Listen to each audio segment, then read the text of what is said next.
Hi, you're listening to When Isabel Met Aviva, a podcast about rom-coms, female-driven screenwriting, and how to break into the entertainment industry. I'm Isabel. And I'm Aviva. And thanks for listening to our podcast. Hi, we're back. Yeah. How has your week been, Isabel? It's been good. Yeah. I mean, you're the one who went to Austin Film Festival, so let's not bore people with my week of just the same old, same old. Yeah.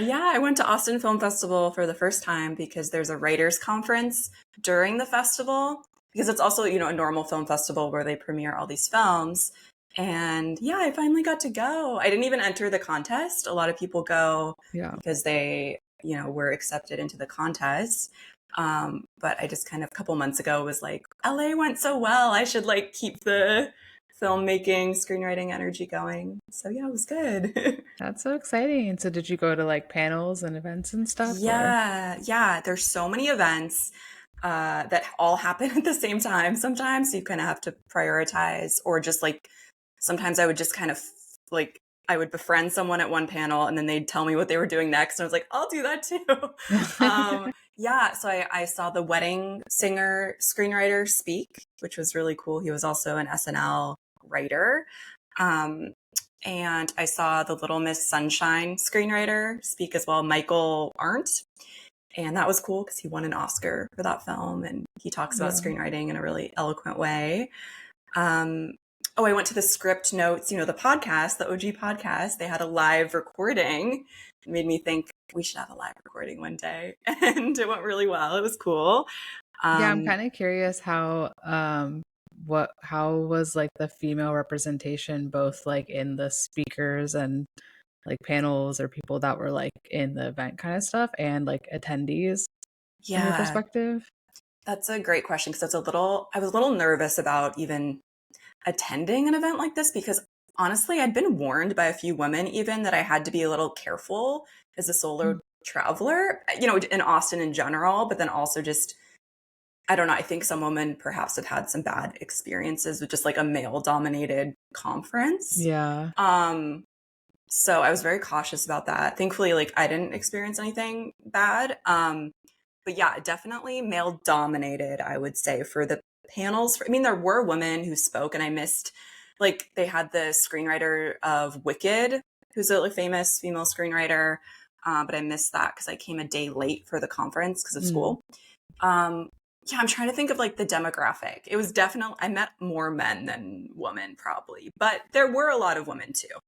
I don't know percentage wise, but yeah, so I went. Oh, and then I saw the screenwriting, another female duo. I saw the Screenwriting Life podcast. So Lorian McKenna and Meg LaFoe, who's a Pixar screenwriter of Inside Out. So they had an event, and I met them both. I should have taken a picture or something. And I was like, I gave the podcast card to everybody I met. It was fun. I probably you met Julia. Yeah. Oh, and we met Julia. I met Julia Yorks, who was a podcast guest. So that was cool. She was at the bar. There's a mixer after the Screenwriting Life event. And basically, okay, a lot of the conferences are in hotel. Well, they're all in conference rooms at hotels. And so there were a lot of events at this hotel that was there was a bar right next to it, basically. So screenwriters would kind of hang out there if there weren't any panels for them. So yeah, it was really good. It was really social, kind of scary to go alone because a lot of people go as duos. A lot of them kind of are writing partners or just friends. But yeah, I think you would really like it. I kept thinking, oh, it'd be nice if Isabel were here and we could have a panel or just network together, because everyone was so kind, and just it's meeting so many like-minded people literally anywhere, any public space you go. Everyone had a badge, and it was I kind of wish life were more like that, where I could just go to breakfast, and I guess it could be, I have to be more extroverted, but you just see someone with a badge and then you're like, what panel are you going to? I just was talking to a lot more strangers than usual. So yeah, I really loved it. So you would recommend it? Will you go again? Do you think it's worth the cost, I guess, of going? Yes, I definitely want to go next year. Maybe I'll even enter the contest. We'll see. I didn't, side note, I did not meet many people who placed in the contest with a rom-com. So I was wondering, I don't know if, we write the ideal genre for this kind of contest, but there is a comedy category.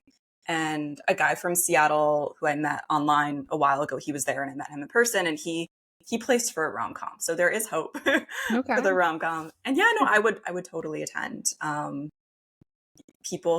was like one of the newbies. Most people, this was like their 8th Austin Film Festival experience. So yeah, it was great. Oh, and I saw kind of a rom-com premiere. I saw Eternity, which has Elizabeth Olsen, Miles Teller, some other attractive guy. I feel like I've seen some like stills from this or something. Yeah, it's like an A24 film, and that was honestly really special just to be in a packed theater, mostly full of like AFF attendees, like, the conference attendees. It just made me really nostalgic for just like packed theaters and just focusing on a film that isn't on Netflix and you pause 100 times, so that was great. I'd say it's romantic drama with comedy elements. So yeah, I mean, I could say so much, but it was really special. And I'm trying to think if there's anything else notable. There was a party that was cool. It was like till like 1 a.m., which was a little much for me. I was like, a lot of this is kind of sounding like not my vibe. I'm like, I don't drink. I don't know how social I feel these days. No, you have to stay up past like 9 p.m.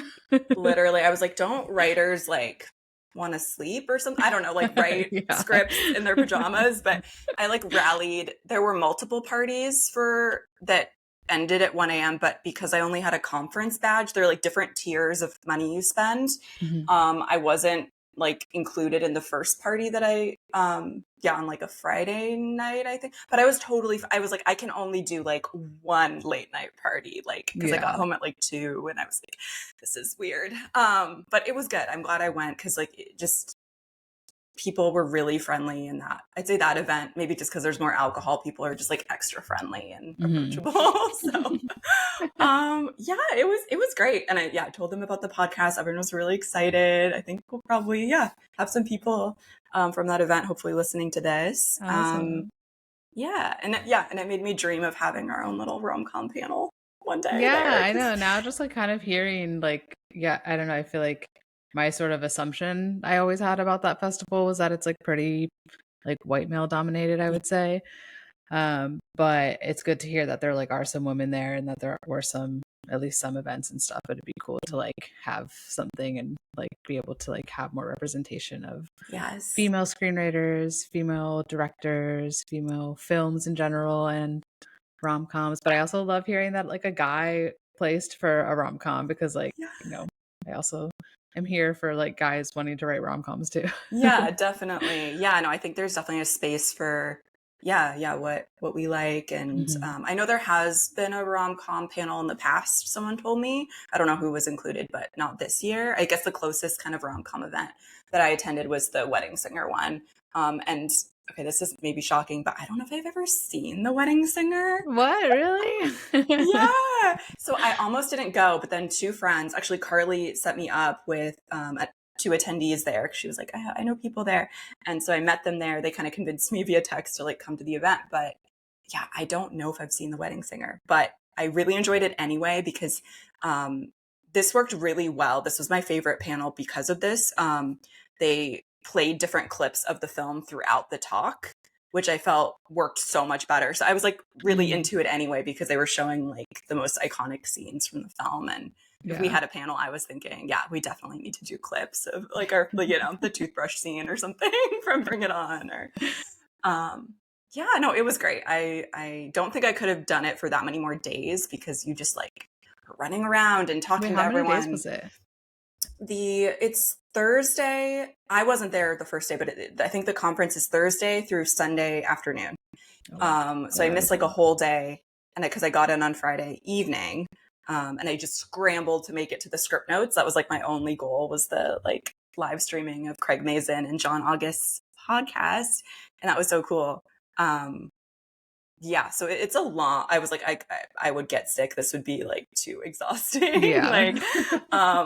And then some people stay longer because their film premieres like on a couple days on each side of that. conference. Okay. So everyone was talking about Hamnet. Everyone is really excited about Hamnet, which is like what is his name? The guy from Normal People. I'm blanking on his name, but he's a big actor right now. Everyone will know what I'm talking about. And then people were excited about Eternity. And there were a few others. Oh, the Knives Out 3 people were really excited about. But I didn't really like the sequel, so I wasn't that excited. Well, I don't know. I haven't seen it yet. So I actually like the first Knives Out. I can't remember. Yes. I feel like the second Knives Out was good too. I'm trying to remember it, but I remember like the first one really surprised me. So the first one's great. I didn't I realize love they were the making a first third one. Yeah. But anyway, I want to make sure to introduce our guest because she should be here in a second. But yeah, today I'm excited because, okay, how many times have you mentioned Set It Up on the podcast? Like 100. How many times have I watched it this year? At least 20.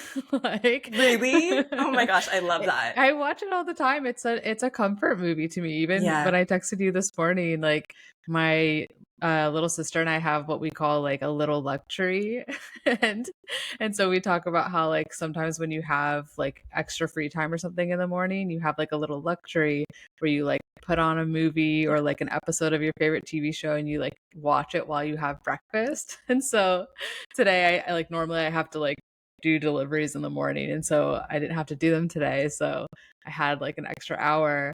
And I was like, oh, okay, I'll just like watch Set It Up while I have my breakfast. And it was like so nice. And like the whole time watching it, I was just like, this movie just, I don't know, for me, maybe it's because I can like really relate to the like office culture that's like, because like I've had that experience of like not necessarily being an assistant, but like having a boss like that. But I just love the chemistry between Zoe and Glenn. I totally think like whoever, I don't know, maybe whoever their managers are or whatever, I feel like somebody really missed the ball on like pairing them in more rom-coms like after this movie, because like their chemistry is so good. I love the two of them, and like especially comparing them like Glenn and Sydney's chemistry to Glenn and Zoe's. I'm just like, why didn't they do more rom-coms? They could have been the next like crap, what are their names? Kate Hudson and Kate Hudson, Matthew McConaughey, or I was thinking like, Meg Ryan, Tom Hanks, like, yeah, they could have been, and I agree. And we didn't even say, so we're interviewing the director of Set It Up, Claire Scanlon. She's also directed and edited so many famous, iconic TV shows. I would love to talk to her about that as well. Like The Office. What were you saying? Some of your favorites? Oh, Unbreakable Kimmy Schmidt, which like also even just thinking of it from an editing perspective, I feel like that is like a really well edited show. Brooklyn Nine-Nine, and there was something else. Oh, The Good Place. Like, wow, I didn't realize that she's like done so much stuff that I like love. Never Have I Ever. The Good Place. The Good Place. Yeah. And The Mindy Project, which is very peak rom-com, I would say. So many. Oh, and Loot, which I've seen the first season, I believe, on Apple TV with Maya Rudolph. And then she's also in pre-production for, I'm sure this is going to be a big rom-com called The Love Hypothesis. Yeah. It's a famous book by Ali Hazelwood, and I actually read it a couple summers ago. It's good. I was going to say, I've never read the book, but I could like immediately picture the cover of the book. Yes. And now maybe I'll read it, especially after we talk to her today. Yeah. But yeah, I read the synopsis for the movie, and it sounds good. I feel it's really good. Yeah, it's one of those rom-com books. It's been a couple years. I'd have to reread it, but it's like, I remember it being really, really good. So yeah, let's welcome her in.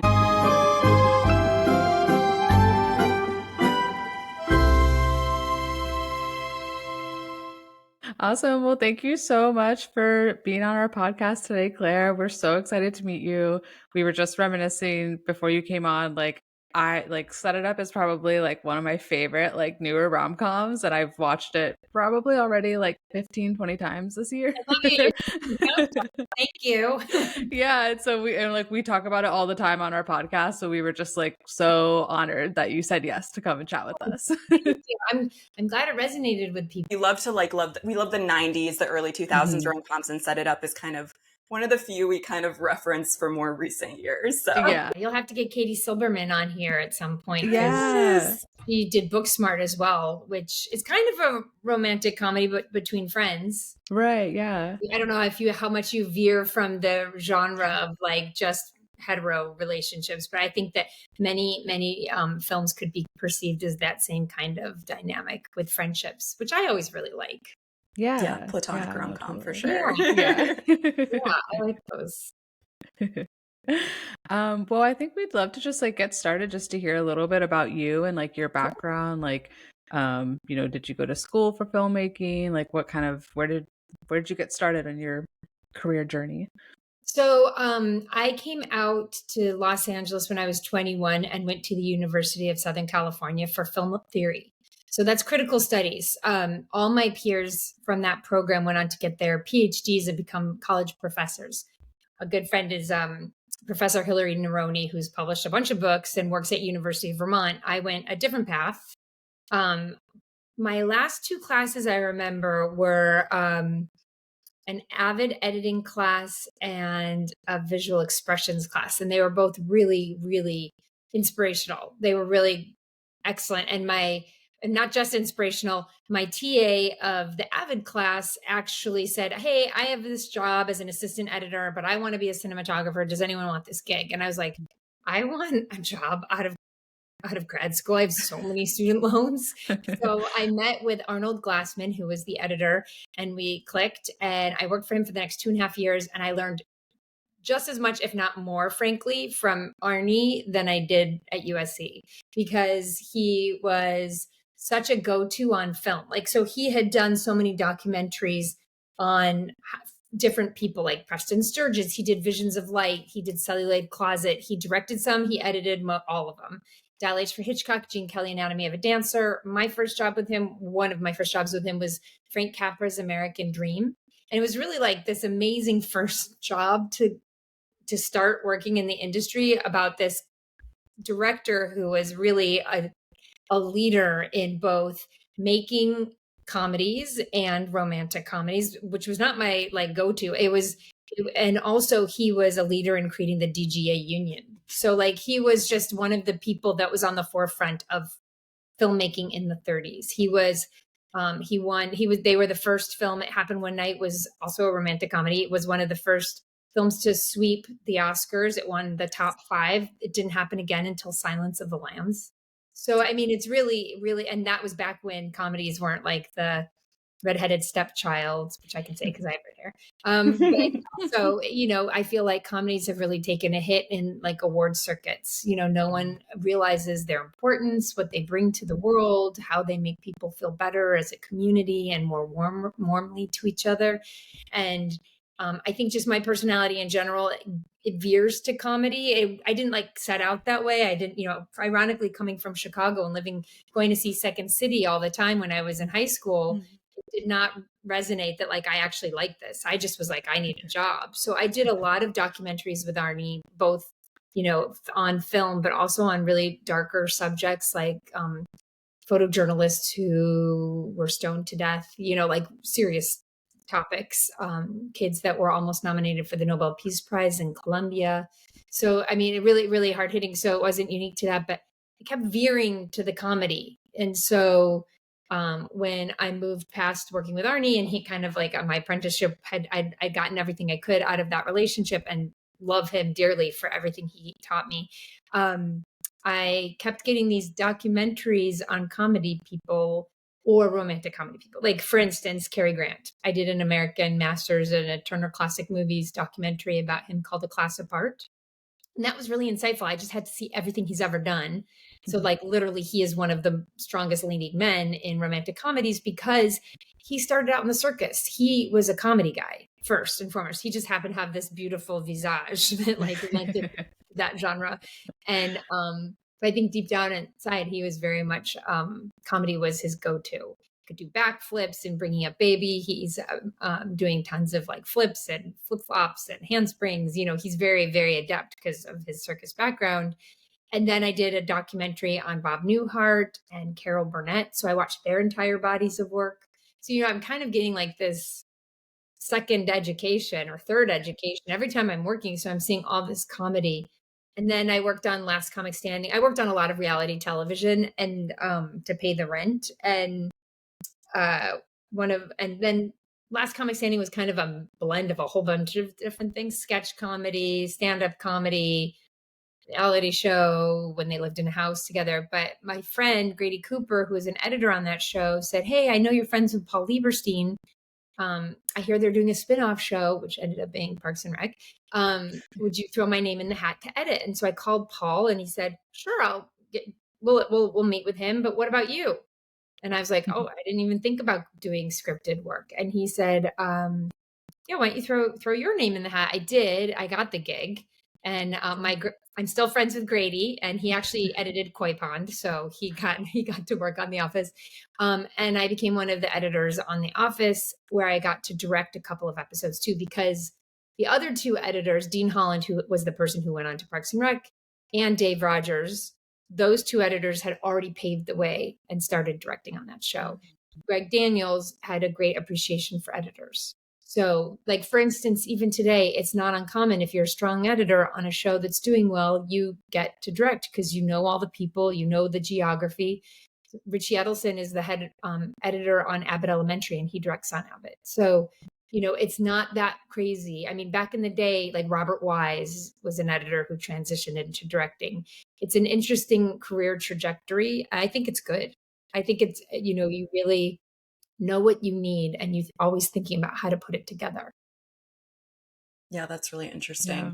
So directing, that was always a goal from the beginning though, or no, it kind of led that way? Honestly, I guess I did like some short film for fun with some friends when I was waiting tables at Arnie Morton's on La Cienega and Third. I got a bunch of the wait staff. We did some Doris Lessing short story that I changed in. But like, I think it was more just like, I love this industry. I love working in it.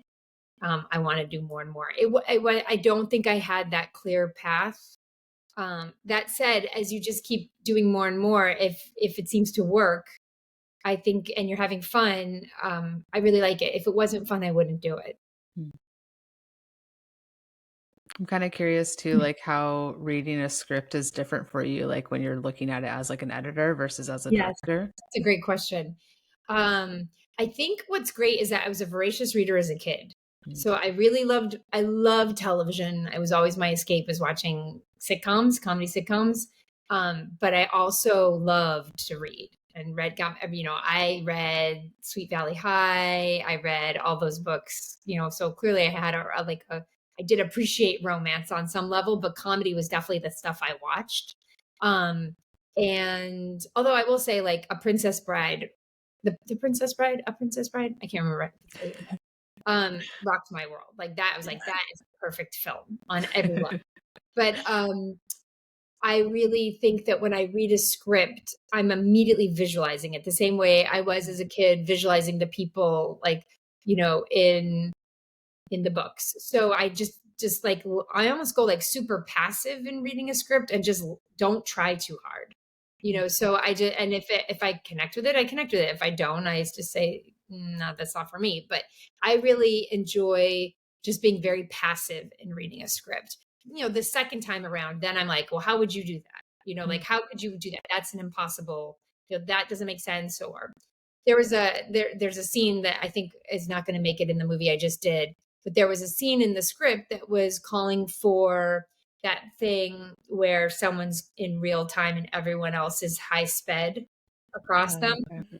I've seen that a million times. So we did a different version of that where we had the main character like at a desk in a library, and we used the stacks as wipes for different days and just kind of just semi around her just to show time transitioning. And I really like that more. I mean, for sure, I was influenced by, and I think so many people are, by that wonderful sequence in Notting Hill, which I think took to shoot, but 2 weeks to prep.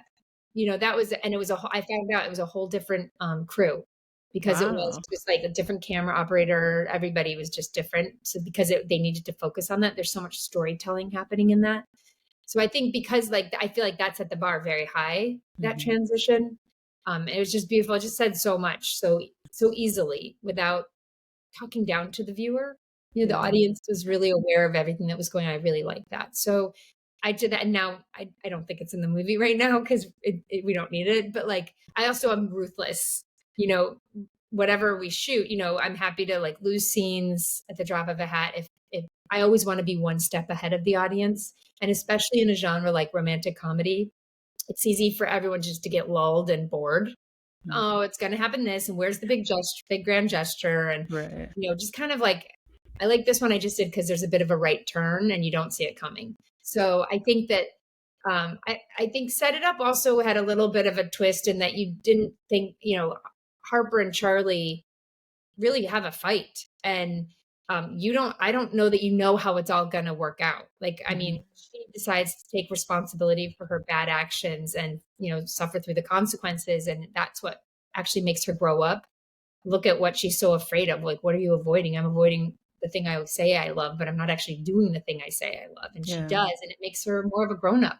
He keeps working at a crummy company for a shitty boss, and that's not making him grow up, So like, it's not until he does his grand gesture of going to the airport and doing the right thing that he's worthy of someone like Harper. Yeah.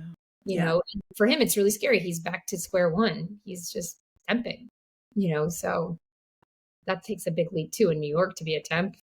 Like a hard life. So I think it's moments like that I'm always looking for ways in which you can surprise the audience. Stay one step ahead. If it means losing a scene that took forever to shoot, we call it killing babies. That's an editor term, kill the babies, because you can't have everything, and who cares if it took a long time? It's not servicing your story. Get rid of it. Yeah. So I'm pretty ruthless in that way. Yeah. Yeah. Can we talk more about Set It Up and how you were attached? And we have so many questions about the process. Cassidy Lang was an executive at MGM, and she sent the script to my agent, and my agent sent it. I mean, I'm always looking for comedies. So, like, to be clear, comedy is really my forte.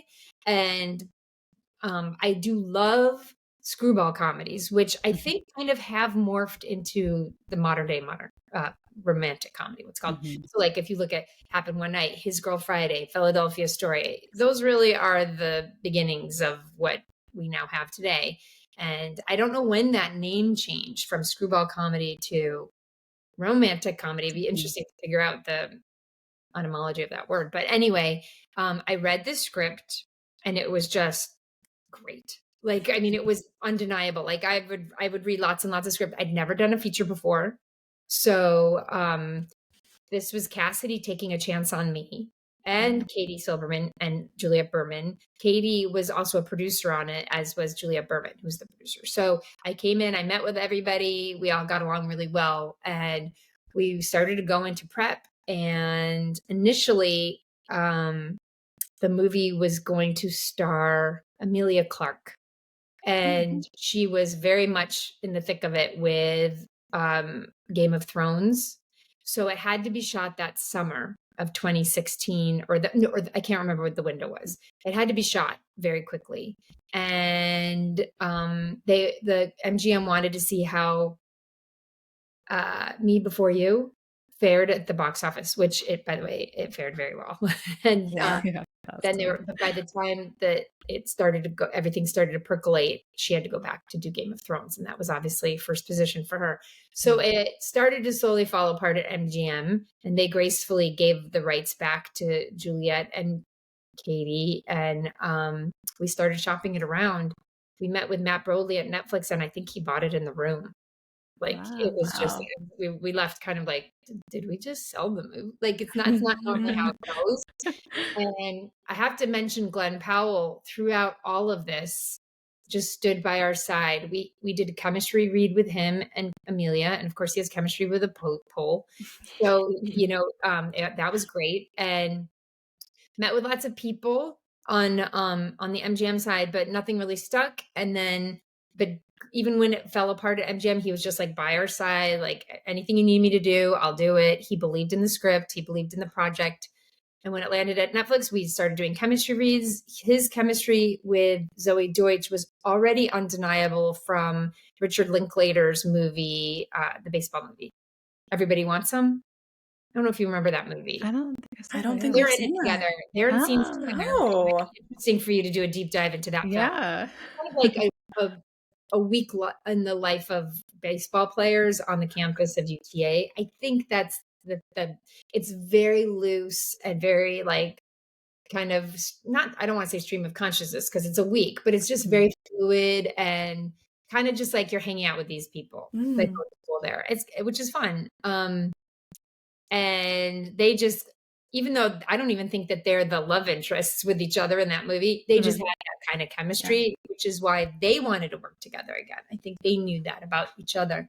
And I remember my biggest, and Zoe knows this, my biggest concern about going with Zoe is the character was initially like 28 and Zoe was 21.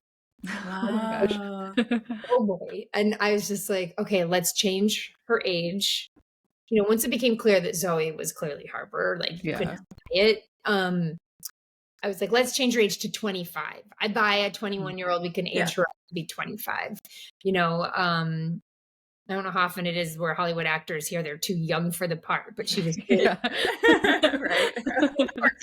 He is so like, I always think of him as like a Labrador, like a puppy dog. Like he's never going to feel, it wasn't going to feel like, and I think he was 26, 27. Yeah. So it wasn't gross or anything. So the two of them were cast. Lucy Liu was almost cast immediately after them. And that was a huge get for us. I remember I was working on Fresh Off the Boat when I was getting on the phone with her and I was like, you're doing so many things. You're doing Elemental. You're doing this. You're doing a movie. How are you going to do this? She's like, we'll figure it out. And she was totally right. We shot her out in 11 days. So we did figure it out. And she's just like a fierce, single-minded person that can just do everything. Direct, act, produce. I'm so excited to see her movie Rosemead. I hope I'm pronouncing that right. And the last holdout was finding the character for Rick. And when we got Taye Diggs, it was so wonderful because Lucy and Taye knew each other from Ally McBeal. I don't know if you know that show. Romantic comedy 1-hour television show that kind of was really unusual. It was David E. Kelly. I think it was one of the first things he did that put him on the map. And very, very, I remember dancing babies in there somehow. Like they just were very irreverent with the whole 1-hour dramas. It was really not a dramedy, I would call it. Structure and, you know, things that Ally McBeal, who's played by Calista Flockhart, would think would kind of come to life and in a very unusual, unexpected way. So that was a fun reunion for those two.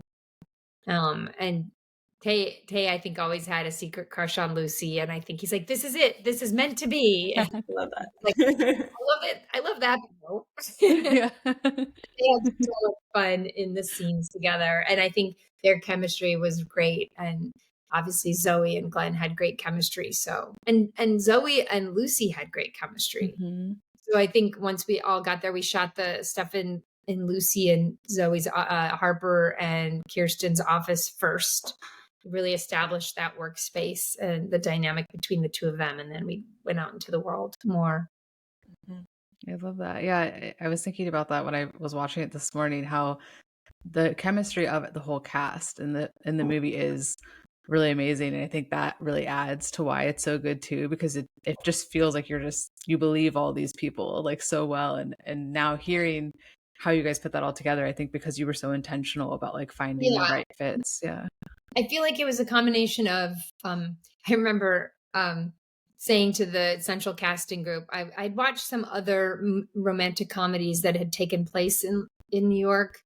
And I was talking, central casting is basically the background actors, like what they look like.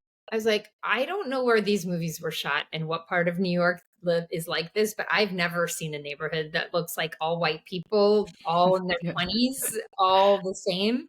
I was like, I want people in wheelchairs. I want old people, young people, every color of the rainbow people, like people that dress great, people that dress poorly, like schlumpy, you know, polished, because and you step outside your door in Manhattan, that's what you see. Right. Yeah. Just on the High Line, which we shot in the High Line, you just see everything, tourists. And I was like, I think for all the films I work on, I'm like, I want it to look like the real world. It has to be grounded in this rarefied air, because then it could never happen to you. Right. Like if you don't relate to the characters, then why would you want to see their journey? That's why, like, if someone's too beautiful, I don't relate. You know, it's hard. You have to. I heard a story that Cameron Diaz says, I have to trip or fall or do something clumsy in the first like 5 minutes of a movie. you know, and for me, I understand that. I also believe like seeing vulnerability is a real bonding experience for just any human. You see someone when they're vulnerable, I'm on board. Like, I'm on board with your journey. I see you cry. I see someone be mean to you. I'm like, oh, don't do that to that person. You know, like it's a common, it immediately melds us together in a human way. And then I want to see you succeed. You know, I always think of Michael Scott late night at work at the office, and he calls his mom because he's gotten everyone's rejected his offers to go out to the local pub. Yeah. And his mom pretends to be the outgoing answering machine message. This is a dated reference. No one has these. She pretends to be the outgoing answering, and he knows she's like he can hear in the background. And he hangs up the phone, and he has just this sad Buster Keaton face, and you're just so sad for this poor guy. So when he goes in the next day and he tries to force his coworkers to be his family, I'm like, you go. Like I'm rooting for you, Michael Scott, you big buffoon. You know, you want him to find happiness. So I think that that's just a great example in any great story that, you know, where if someone's behaving maybe slightly badly, a flawed character, that you're rooting for them ultimately because of it. Yeah, I like Harper's imperfection, because we talk a lot about rom-coms today being too sanitized and perfect and too beautiful. Like we want to root for the characters. We care about the characters more than aesthetics. And I think Harper's character worked really well. And I don't know, when you're talking about like chemistry between the whole cast, one of my favorite, I was rewatching this morning as well. And I texted Isabel, and when Harper is telling Lucy Liu's character that she can't take her job back, but that she's her hero. Like that was really touching, when she was just like, "You're my hero." Right. And so I definitely was just rooting for the protagonist from the beginning. And right. And I like her messiness. I really like messy rom-com leads. So it's also realistic. Like, I mean, just getting ready for this podcast, I had our cleaning ladies here. I had to run to the bank. I'm like, I'm like, oh, whoops, this is going to be on camera. Right. Yes. Like, I mean, that's real. That's life. I'm not saying I'm a heroine in a romantic comedy, but I'm just a real person, and I'm trying to balance a whole bunch of crap that I have to get done. And I think that makes everyone more relatable. You know, I did a movie called People We Hate at the Wedding that also has like a strain of a romantic comedy element in it. It's about a dysfunctional family, and Kristen Bell and Dustin Milligan have the romantic comedy within the body of the film. It's really sweet, but I love his character. I mean, she's not just a hot mess. She's not behaving well. She's actually a misanthropic character, which is a much more nuanced and harder thing to play in that kind of a genre. And it can be, you know, especially female and female misanthropic characters, female unlikable characters. You know, I remember that show Girl Boss that didn't do well. And it's like, why can't we have a Walter White that's a woman? You know, like, and I think we're getting there. I think that kind of happened with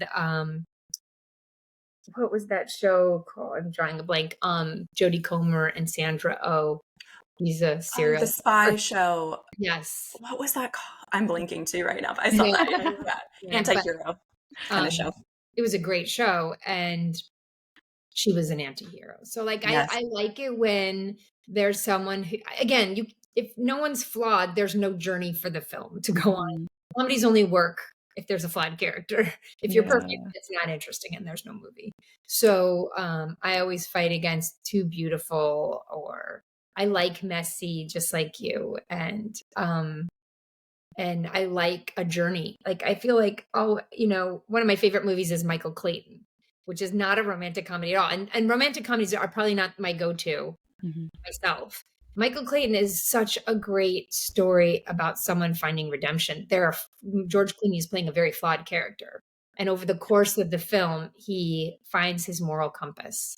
I just love those stories. So, you know, I mean, you could say that Harper too is finding, you know, who she is. You know, she's not behaving well. She's totally avoiding the things she wants to do by creating this other drama. And how many of us don't want to do what we know we should be doing? Like, that is so relatable to me. Like, I should be doing all these things, but I'd rather just do this over here that has nothing to do with what I need to be doing, but it's where I want to go to avoid doing the thing I should be doing. And Yeah. that's a movie right there. Like anybody can take their lives and like the things that their handicaps and make it into a story and tell. Yeah. Yeah, I really think it is just the authenticity of it all that just makes it feel so relatable. And I'm kind of curious your thoughts because, again, as Aviva was saying, we talk a lot on this pod about like how the more like newer rom-coms that come out or just movies in general do feel really like contrived in a way where there is like a lot more focus on how it looks. And like, I feel like whenever I watch an older movie, especially 90s style rom-coms, I notice that they spend more time sort of giving you more backstory or like they stay in scenes longer so that you kind of Yeah. feel those moments that you're talking about. And I feel like you do that and set it up both with the way you directed the movie and then I think also kind of the way Katie wrote it is like there is a lot of like this like little extra conversation or dialogue that happens, but that really helps you understand the character and relate to her. And I feel like movies now they kind of take that all out. And I don't know if it's because it's expensive? Is it because of pacing or the time? Like it Well, makes I the like movie to still longer? think the films I do don't. I think it has to do with well, I would love for one of my movies someday to see the inside of a movie theater. Sort of something to believe that romantic comedy and comedy in general belongs in a movie theater. Yes. I mean, Barbie did pretty well. Yeah. I think there's something wonderful about the group and community experience of laughing in a theater together. Mhm. And also just that kind of warm hug you get when you go to the movies. I Yeah. think of Sullivan's Travels and the journey that Joel McCrea's character goes on, where he's like trying to be all highbrow. And then he realizes as he finds himself on a chain gang and they're finally getting a release to go see something and it's just cartoons. And Yeah. he finds himself laughing with all it. And that's what they needed. I can't think of a time where we need more comedy than right now, Mhm. and escapism, frankly, because I'm not saying to not stay in tune with what's going on in the world and be proactive in every way you can, but you almost need a release and a break to get reinvigorated. And I Yeah. remember being a kid going to the movies and getting an extra spring in my step when I came out of the theater. And I like kind of almost like I can conquer the world feeling. And I don't get that from sitting at home on my couch. Mhm. I would love for always be my maybe showed that it can be done. I don't really get why it's not. I mean, that's a different conversation. But to answer your question, I like to think that I'm still doing those kinds of movies that you alluded to, where they're more Yeah. grounded, real, and let things play out when they need to play out. I also think, like in the specific case of Set It Up, Katie wrote a great script. It was very Mhm. snappy and poppy. It reminded me of His Girl Friday with Howard Hawks and the written Yes. set. I mean, I Yeah, even yeah. said, watch this movie. And we did a walk and talk where they're both like vying for whose job is harder. Like, no, mine is harder. No, mine is harder. As they're at his job and they're about, I mean, at his work and they're about to get drunk. But I was like, ping pong, ping pong. And it was a steady cam shot. So it was like, go, go, go, go, go. And the pressure was on those two and they did it brilliantly. But I think one great thing about being prepared when you go into a day of production or just when you're prepping your movie and then you go in to shoot the movie, if you're really prepared, you and the cinematographer are on the same page. The first AD knows everything that's going on. The actors know they're in good hands with you. They know that everything is prepared and organized, and that lends itself to throwing everything up in the air and just trying other things. So we could do it as scripted and we could do, but hey, how about this? Or there was a happy accident. Like I just did a movie called The Love Hypothesis and Rachel Marsh is in it and she came out too soon. She's supposed to stay in the house and then come out. There's a party and she's supposed to go. She came out too soon and I watched it. I was like, wait, I much prefer it that she's already there on the porch, just scoping them out, being suspicious. And it just kind of was like, it was almost not like a horror film because it's not a horror film, but like if you're paying attention, she's already there. And it's almost like, what is going on here? I'm very suspicious, versus like her coming out perfectly timed, and so like that was a happy accident and we embraced the happy accident. So when you're really prepared, it almost lends itself to playing more. And I always say you can't be funny when you're afraid. I am not an actor, but when I'm looking for something and I'm trying to like find a different read or performance from someone, I am more than happy to just say something, not line read, but like, just like, can you do more like, whoa? And I'm like, I'm not an actor, but like, I'll do something so bad and stupid that like no one could do worse than me, and that makes it feel like there's no pressure here. Like, give it a try. Like, you can't do worse than I just did, and I almost intentionally do something really badly because I feel like it's even like kids on the playground. Well, if they can look stupid, I don't mind looking. Yeah, I can do better than, and that's that whole playground mentality that I kind of think movie sets are just like, my favorite job was being a camp counselor. And I feel like I'm just like a glorified camp counselor. I'm like, who's hungry? Who didn't get enough sleep last night? Who needs a little extra attention? Now, come on, kids, let's corral and let's get to lunch on time. Like just that kind of stuff. It's that kind of like can-do spirit, and we can all do this. We're putting on a show, that kind of environment. And I think that if you have that on your set, it lends itself to spontaneous, unsuspected, happy accidents, and just kind of an assurance, like, I got you. Well, I'll catch you if you do a trust fall. I promise you, I won't let you look stupid, unless you're supposed to, like that's the comedy of the scene. I mean, we all have the same goal, which is to make us to tell a story well and in a way that connects to everyone. So that really helps when you realize, hey, we're all on the same team. We all have the same common goal. So to that end, I think it's really helpful. Like when I did People We Hated the Wedding, I really felt strongly that everyone understood the film that we were making about a dysfunctional family. I know that not everybody wants to watch like the setup of a dysfunctional family because it might really harken to like awkward Thanksgiving dinners yourself.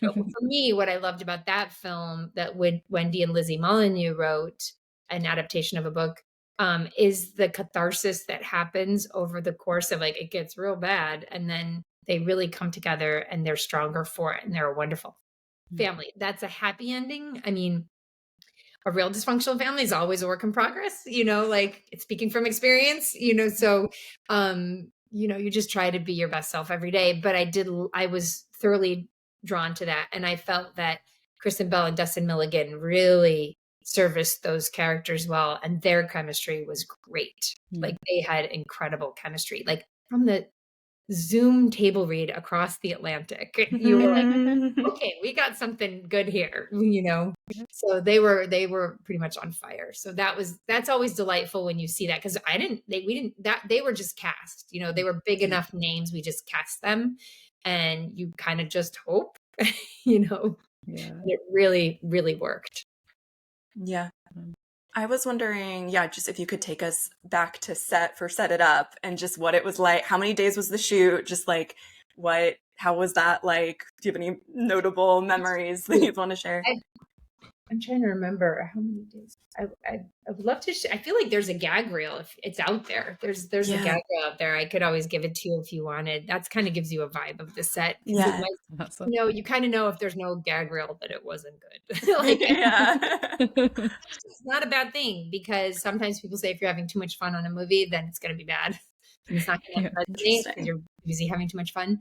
I should preface this by saying I was, over the course of shooting that film, we started in May of 2017 and ended, I know this by heart, July 1st of 2017, because I was 9 months pregnant when we finished. Oh, wow. So I was very pregnant during prep and very pregnant.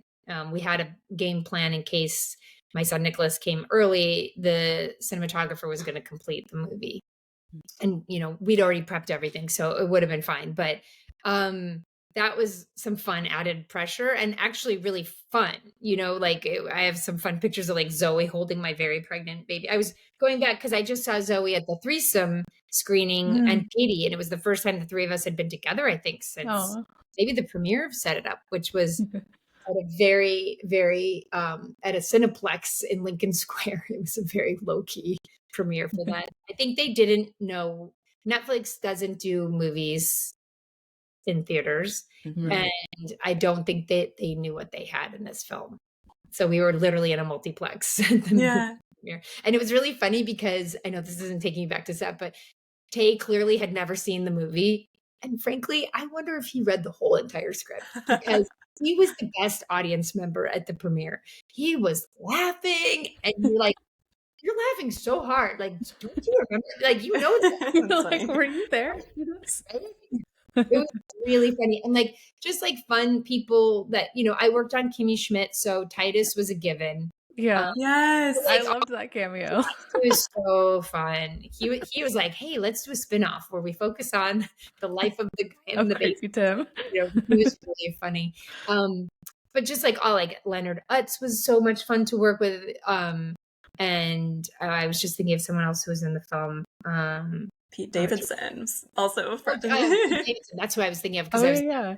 Pete Davidson was in it. He was a delight. Like everyone was just really fun to work with and game to play. And that was the vibe on set. I mean, I remember that apartment, the Charlie apartment, was so small on the Lower East Side. It was so tight, we could barely all fit in, and we had to turn the living room into the bedroom. Like there was there was only one big room, so what you think is a bedroom is really the living room. But just had such a good time filming on the Lower East Side. I mean, there was you asked me how many production days it was, and I can't remember. Let's just say it was 30-ish, around 30. And we only had 2 days on a soundstage. Everything was shot on location, which I think also lends authenticity to, you're on the High Line. Like it's no faking that we're on the High Line. And, you know, we're at some Cuban restaurant on the Lower East Side where we turned it into a Mexican restaurant. And the actor who plays the waiter, Jeff, he's gotten huge off Somebody Somewhere. Yeah. You know that show on HBO? I've heard of it. Yeah. An Emmy, or he's just getting all this great praise, and he was delightful. I remember getting in a lift after shooting that scene, very pregnant. That must have been towards the end. And sometimes when you're pregnant, this might be TMI, you can... No, feel free. And everything swells. It's not just like your body. Your nose... actually, like the interior of your nose, so you can't breathe as well. Like everything's just like blood is everywhere, like in your body. All like I don't know. Just a doctor could explain better why the interior of your nose starts to swell, but like it means that like it's just a little harder to breathe through your nose. And so what I would take to doing is sniffing eucalyptus oil, which just, you know, one, it feels like you're in a spa really quickly. For an all-nighter. Like literally we were driving through the meatpacking district and we were seeing people coming out of clubs at like 6:30 in the morning. And I started sniffing it, and the Lyft driver was like, no drugs in my car. I am 9 months pregnant and sniffing eucalyptus oil. I am not doing drugs in your car. This kind of gives you the environment of like shooting in Manhattan, shooting for real. This is what happens. And it was a lower budget movie, so we didn't have transportation. So that's why I was in a Lyft. So like, I remember one time, you know, movies have craft services and you get snacks because you can't leave. And I took a picture of a bowl of marshmallows. Like that was our snack. Like it was real. Like I was like, wow, this is really a next level low budget movie. But on set and going through the production, it was just a really good time. I mean, lots of work. I'm not gonna lie. It wasn't, you know, there was I feel like a good film production is like a good wedding. You don't want it to go off flawlessly because otherwise there's no stories. It's like, oh, remember when the caterer messed up at the wedding or their speech was, you want a good story. Yeah. You know, like, so you're always, I'd have to go back and like look at some old emails to see like, I mean, there was drama. We made a switch of our first AD. That was a bit bumpy. And then we got this wonderful guy who came on and he was wonderful and saw us all the way through to the end. Our line producer was great. Sometimes after location scouting, our location manager would need a martini because it was stressful. You know, just like there's like these little colorful. Oh, I remember one good story. This is a good story. In the movie, Rick belongs to an all men's club, like one of those obnoxious all men's clubs. And Glenn Powell, I don't know if you know this about him, but he always tries to insert his parents in as background. Oh, yeah. His dad is in Top Gun around the piano when they're playing and singing at the bar in Top Gun 2. And they're always doing a cameo a la Hitchcock, kind of, his parents. So absolutely, we're like, yeah, you could. His grandmother is behind Harper and Charlie at the Yankees game. So like we were always his family. His sister has a song in the movie, that's playing on the radio or something. I don't remember. Leslie Powell, I think that is. And his mother starts. I see. I think his parents must have been visiting that week, and we're shooting a scene at the all men's club. And all of a sudden, a woman walks through background, and she's not in like a waitress outfit. I was like, "Who put the woman in the men's club? There's no women." And Glenn was like, "My mom." And I was like, "Okay, let's use your mom, but maybe not in this scene." Yeah, love that. Funny, like just and that was the vibe on set. Like, Zoe's mom came by when we were doing the jewelry store scene, and she's an actor director in her own right. And that was really fun to meet Leah Thompson. I was very excited to meet Leah Thompson. Had watched her on Some Kind of Wonderful and All the Right Moves and Howard the Duck and just like all of these things I saw as a kid. That was really fun to meet her. And also Howard Deutsch came, her dad, and I really respect him as a director of those said movies, some of those I just mentioned. And he was working on, I think, Claws at the time, which was about nails, I think. He's always directing, like I'm sure he's on something right now. I'm saying that's Glenn and Zoe. Lucy and I have children the same age. So my older daughter was like 2.5, 3, and she would come to set and Rockwell would come to set, and we never timed it out right where they two could play. Another fun fact is that in the open, the very first person I think you see on camera is Stephanie Hsu, who you might know from Everything Everywhere All at Once. Yeah. Oh, you got literally get nominated for an Oscar. So I was like, someone was like, she's in your movie. I was like, oh my God, that is the person. I was like, I couldn't believe it. She's like, literally, I remember it's when you see the Set It Up. That's Stephanie. She's getting up and running around. Yeah. And then also the person that's like looking for a key to duplicate is Jabuki Young White. And I just worked with him. So he's in The Love Hypothesis and he was in the threesome with Zoe. So there's just like the small, like, well, but what I love about working with Jabuki, again, full circle moment, he got his SAG card on Set It Up. And then we just, he is so good in The Love Hypothesis. It's not, one thing I don't like about romantic comedy tropes is like the gay person of color best friend. Like that's a trope that to me. And I really don't love.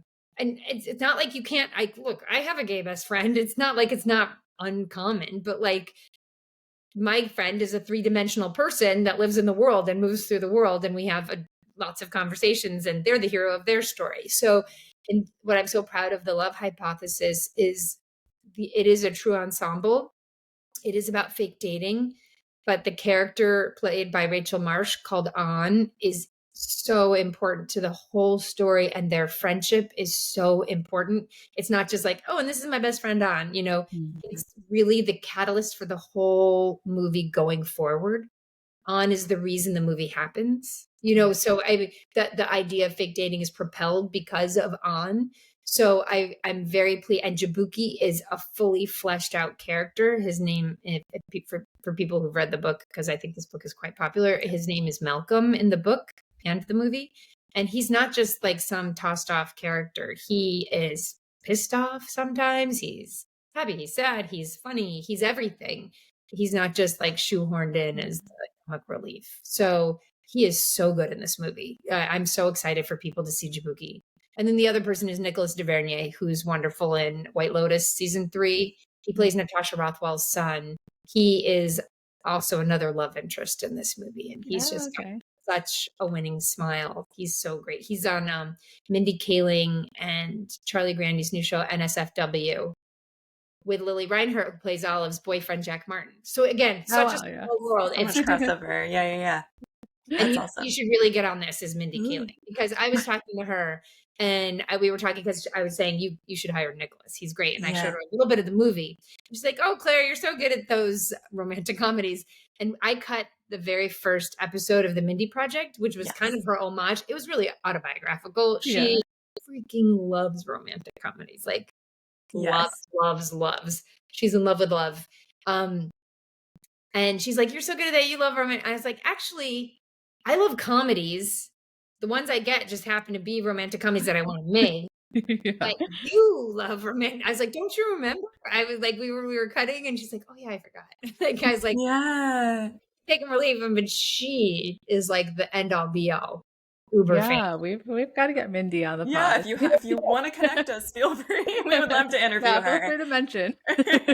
Go for hours talking about it. Yeah. Yeah, I do I think remember. when she got a chance to work with Kate Hudson, it was like, oh yay, Kate Hudson, she's gonna be great in Running Point. But then it was also the little girl in her that was like, Yeah.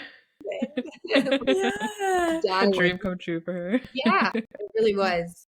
Yeah. Yeah, I forgot I saw that you had edited the Mindy project. That was also like a great show. So rom-com too, and really enjoyed it. Ike Barinholtz was so funny. He's so fun. I mean, now I feel like the world really knows because of the studio how funny Ike is, but and he's in movies and The Neighbors and stuff, but like now everyone knows his character Sal on the studio. But gosh, he's so good as Morgan on the Mindy project. Yes. I feel like that is I love all the stuff he does, but I just love Morgan. He's such a sweetheart. So He's so funny. He's so funny. Yeah, he's great. I also love him in Neighbors. Like that, Yes, like him and Seth are just like, they're really great together. They clearly get along well, Seth. Yeah.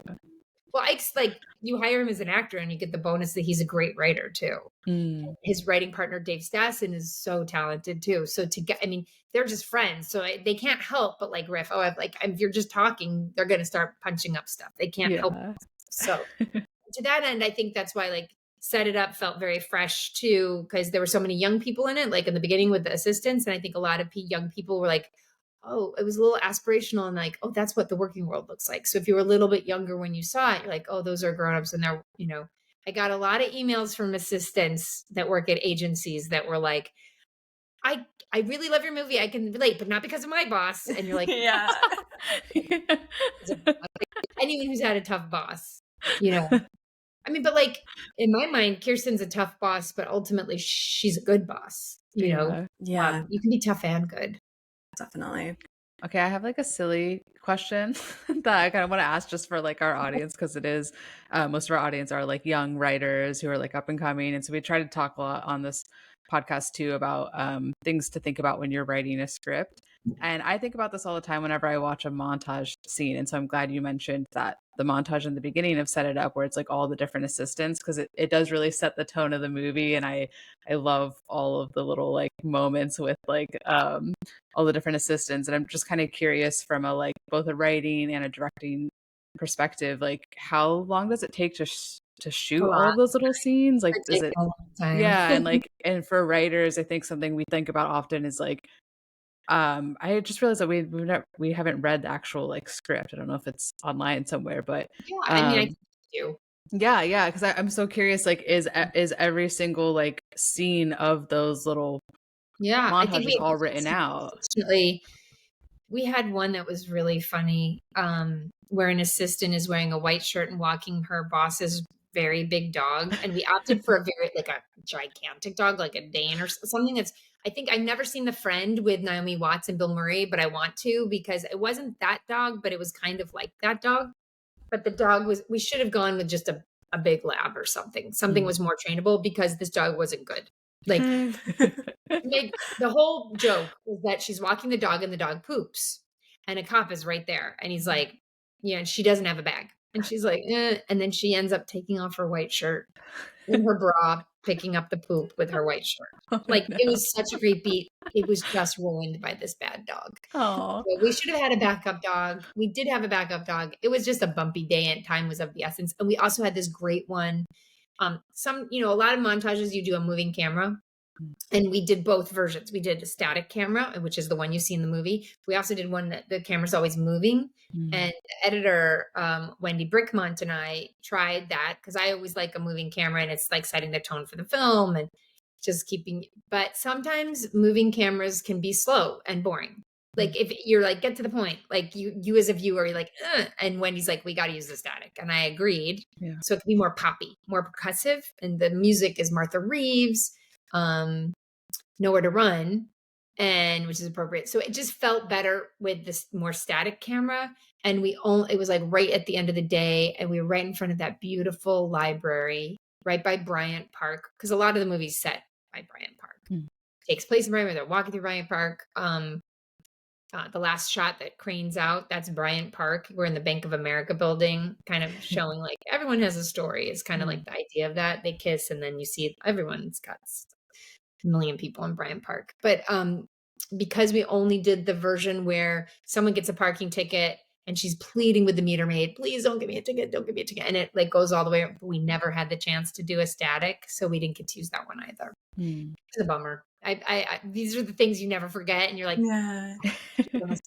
but I'll get the New York City Library in a movie somehow. That'd be gorgeous. But yeah, I mean, in this, every montage is a strip, right? So that's a new location. Cameras have to move. Like, it's a big deal. That's why when I mentioned the Notting Hill thing, like that took 2 weeks to prep and 2 days to shoot. Wow. So, and it was a different crew because they couldn't do it at the same time as shooting. You know, they had to be doing their preps and practice all while they were concurrently shooting the film. So it's just such a well done montage. Like, I mean, that's always the one, like, if you're ever one, like, that's the one to beat, you know? Yeah. It's a memorable one. Like, I want to do better than that. And that's wonderful. Like, you want to have those challenges. Like, how can I not? I mean, for me,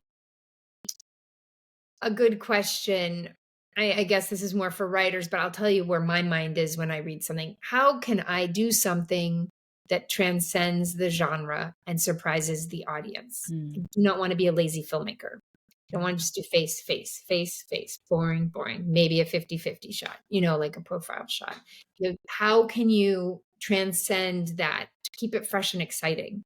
And I think those are always great ways to approach something that's tried and true. And I think that it was the very nature of why they started to peter out is because people did get lazy and stop trying to transcend the genre and better the genre. You know, how can I take the past and what I've seen, what really works, and make it new and fresh and add to it and add to that conversation. And so I think with Set It Up, I think the thing that, apart from just a well-structured script, well-written script, what Set It Up is, I come from comedy. I think there's a little more comedy in that particular movie than you would find in your average romantic comedy. So I think that really helps. You know, like The Threesome is a good example of a movie that has some unexpected laughs that you don't think are going to happen, which to me is like some serious stuff happens in that movie. And then there's these jokes that really release the pressure. You know, jokes when used correctly, I think they really like, that he needed that, you know? Yeah. Even the most serious dramas need a moment of comedy just to, that's us as humans, you know, that's why Cops have dark humor and all those Law and Orders, you know, because it's too dark, man. The world is a dark place. You need to have that release. Yeah. I'm sure there's somebody, like a doctor could say physiologically why we laugh when we laugh. Yeah. You know, what it does for our bodies and how healthy it is. The happy chemicals, totally. Yes. Ladies and gentlemen, we are now preparing for rapid fire questions. The first question is just, what is your favorite rom-com and why? I keep coming back to His Girl Friday. You know, I love the story. I love the movie and I love the story behind the movie. So for anyone who hasn't seen the movie, it's about people who work in journalism. It's very trenchant right now. It's called yellow journalism, and everyone thinks that they're just like trying to get the scoop, get the story, trying to get it before anyone else does. There's a disdain for journalism in general at that time. And I feel like we're kind of full circle moment here. And what I love about it is that initially it was supposed to be Carol Lombard and Cary Grant. Carol Lombard died in a plane accident. Then I think it was supposed to be Claudette Colbert. I'm not positive if she was choice number 2. She said no. And then it landed on Rosalind Russell's desk. And of course she was like, yes, I want to do this. And she knew she was up to the challenge. She also knew she was the choice number 3. And she said to, you know, how, you know, it's as many scripts, the female role wasn't as strongly written as the male role. And so what she did every single night before the next day's shoot is she hired a writer to punch up her dialogue so that she would go in guns a-blazing. Like, she was on fire. And Cary Grant was like, what the fuck is going on? Like, why is she so good? And why is she my ass in the comedy department? And so he hired a writer and punched up his dialogue.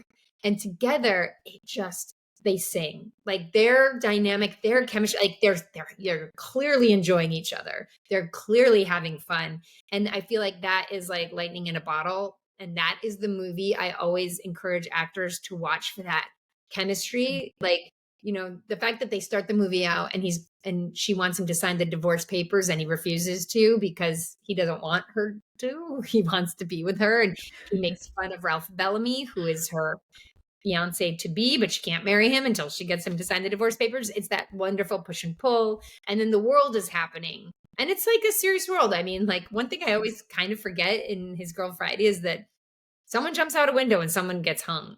Like it's got some serious stuff.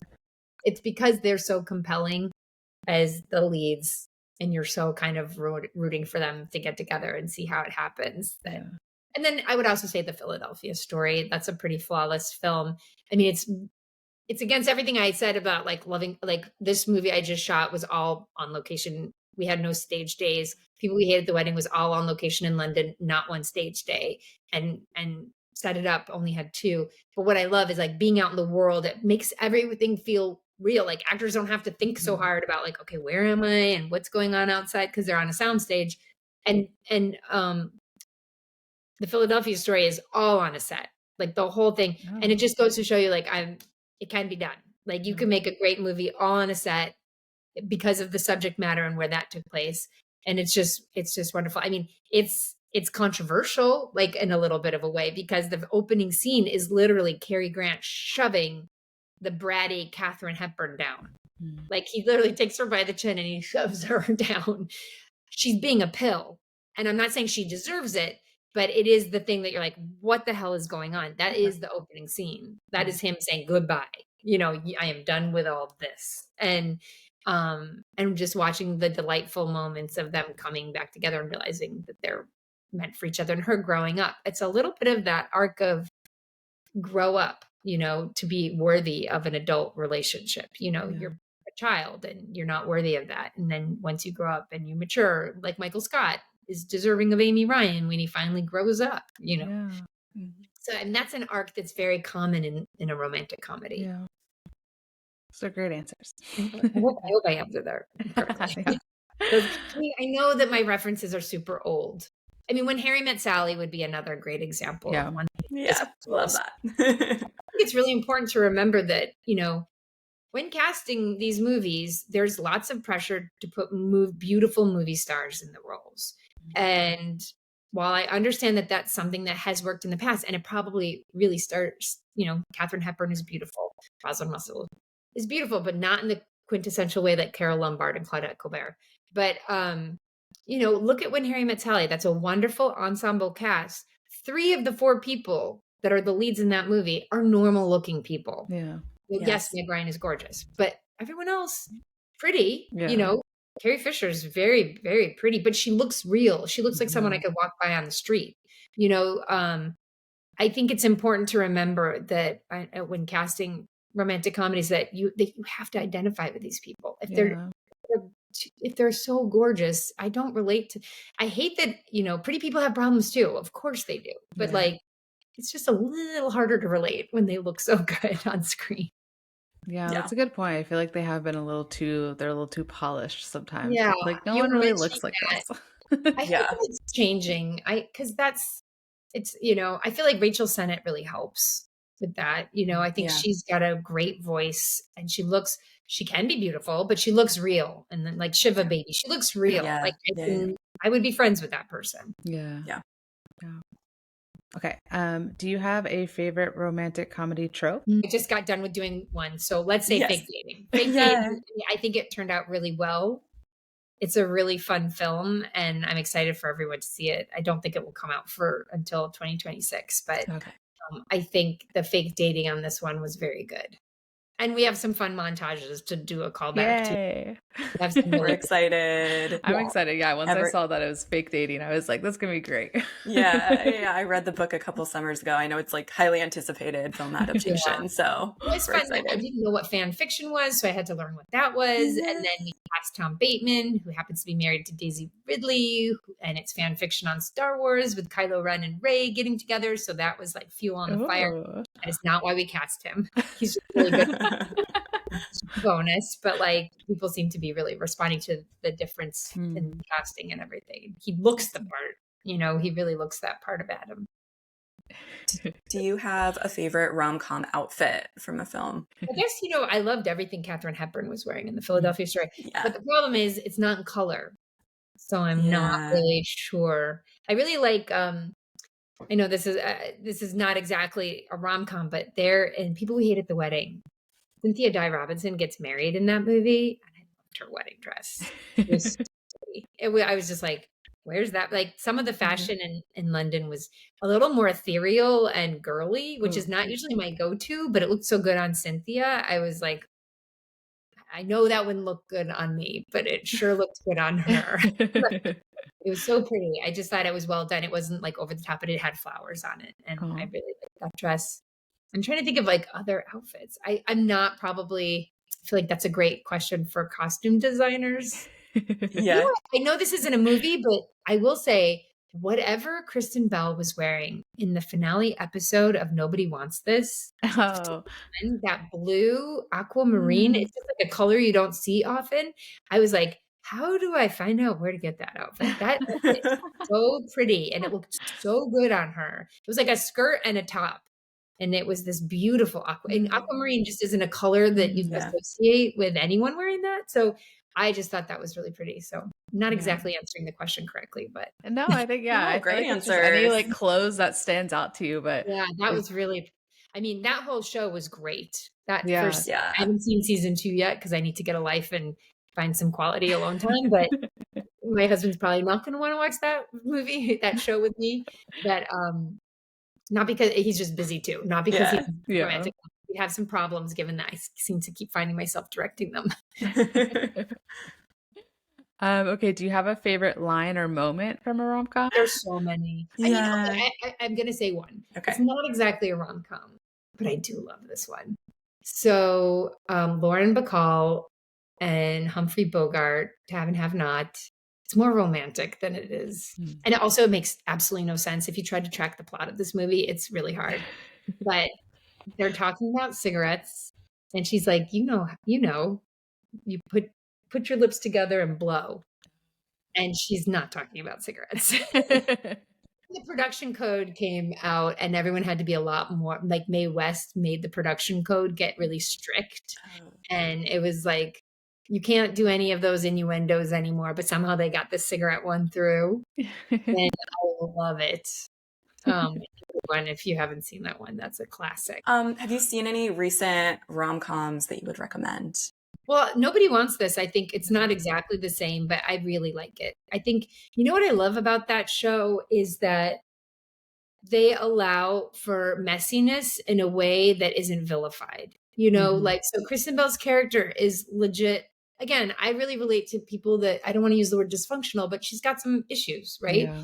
And instead of it being like, oh, she's got some issues, she better heal fast. And it's like the Adam Brody character accepts all of them. Like there's something wonderful. He's not saying change. He's just saying, I'm here for you. Yeah. There's a line in between the two friends in The Love Hypothesis where Anne is talking to Olive and she's like, you're nuts and I'm here for it. Like I love you the way you are. And there's something wonderful about that affirmation. It just makes me get like chills down my back. When someone accepts you for where you are now and not asking you to change, I really like that. Yeah. Like I get it. We're all work in progress. And I love this work in progress. Yeah. Yeah, I love that.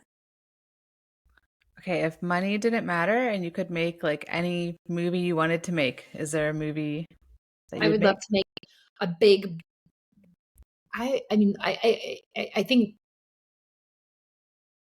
think money aside, because I think you can figure out a way to do it on a shoestring too. Yeah. I miss movies like Tootsie, Big, Trading Places. I like movies that have a message, but you don't feel it because they're too darn funny. Yeah. So what's the message of Tootsie? It's hilarious, right? But it's really all about misogyny in America.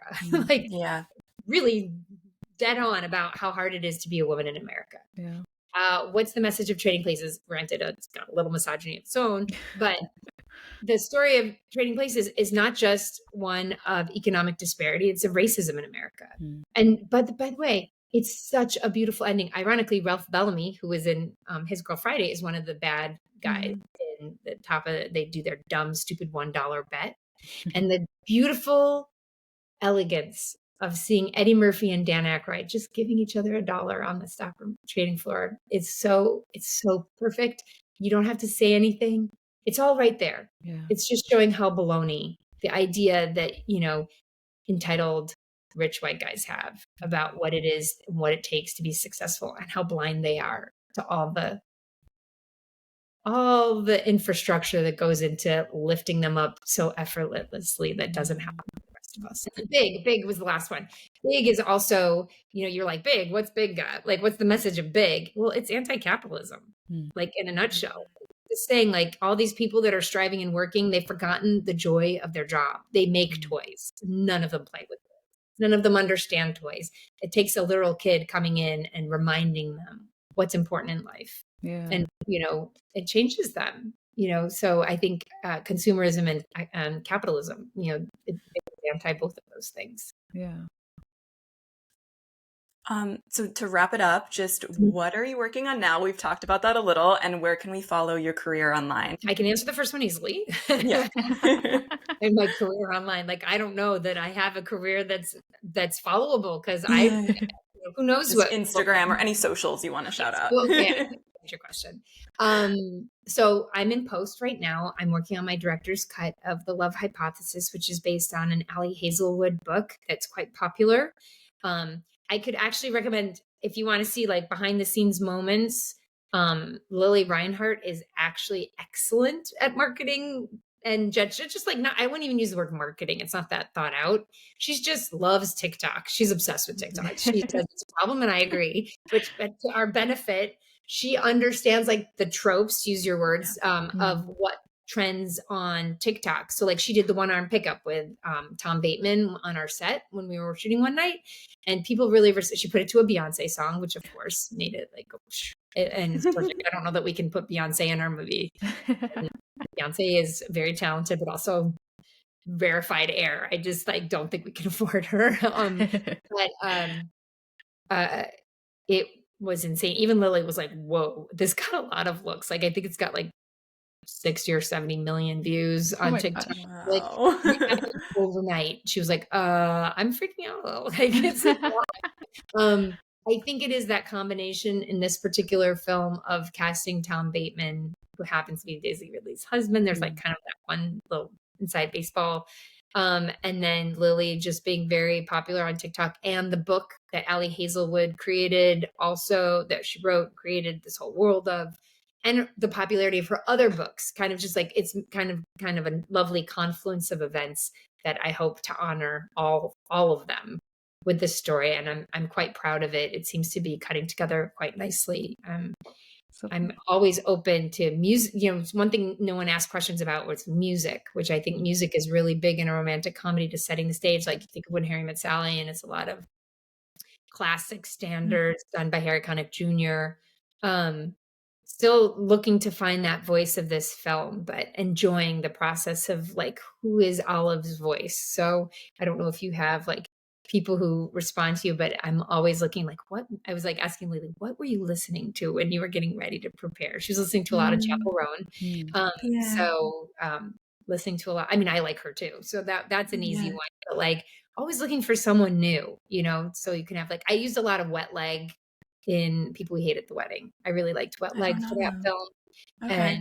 And I liked using a lot of older music from the 60s and set it up. So you have Martha Reeves, you have Dusty Springfield, I Only Want to Be With You. It's just had some fun with that kind of like more dated sound, like thumping and pumping, a lot of percussion. to push the story. It's like New York City beat. So right now I'm kind of in a music frame of mind. Yeah, I love that. Do you know Audrey Hobart? She's kind of big right now. I keep thinking her songs are going to be in rom-coms. How do you spell that? Audrey, Hobert. We can email you too, but yes. happy to send. Isabel and I talk about music a lot on the show, I'm make all playlists. ears when it comes to that. I have 2 little kids, and I've almost completely stopped going to shows. So I don't know what's up and coming. I do know we're really enjoying. She's not in the movie, but I just love her. I'm gonna mess up how you say her name. Leve. It's spelled Laufey, but she's Icelandic, so the F is a V. Cool.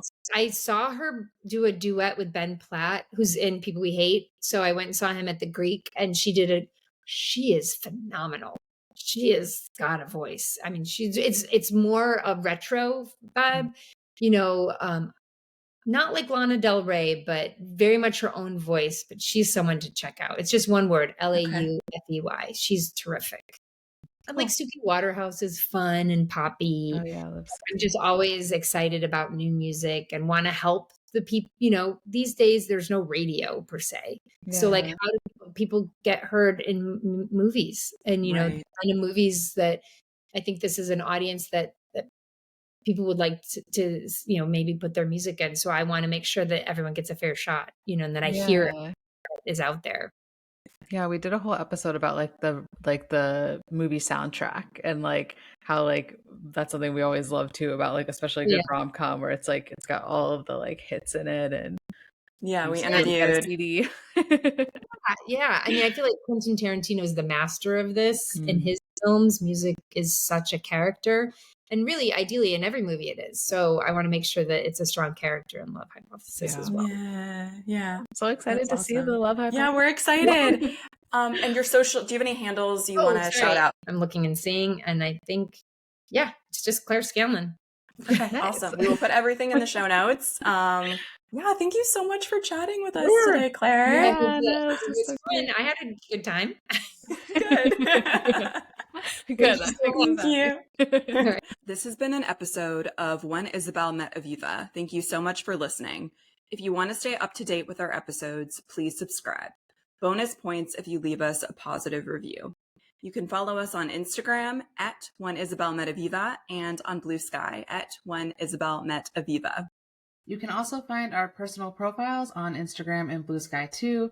Feel free to reach out if you have any questions or need any advice about your screenwriting career, or if you just want to obsess over rom-coms with us. And don't forget to watch and write as many rom-coms as possible.